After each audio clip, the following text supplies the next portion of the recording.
In this topic, you will learn what functionality is available from the code box.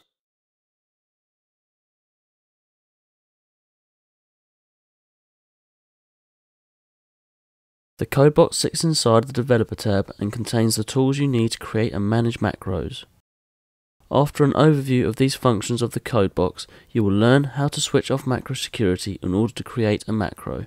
This function should only be switched off temporarily and should be switched back on at the earliest opportunity. Select the Developer tab on the ribbon. The Visual Basic button enables you to edit macros using Visual Basic script. This is beyond the scope of this topic and is therefore not covered. The Macros button opens up a separate window from which you are able to view a list of created macros. From here you are able to run, create, edit and delete a macro. If you would like macros available for all workbooks, you can create a macro inside the personal workbook. This is a hidden workbook that is created for you in order to run macros in any workbook you wish.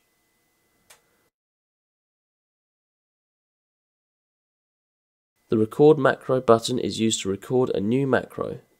This button is also used to stop recording. The Use Relative References button is useful if you require running your macro in different cells within your workbook.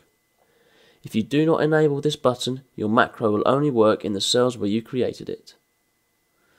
The Macro Security button allows you to dictate the level of security you apply to the use of macros.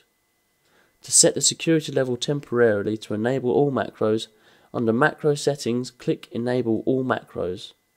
Note, to help prevent potentially dangerous code from running, you should return any one of the settings that is disabled all macros after you finish working with macros.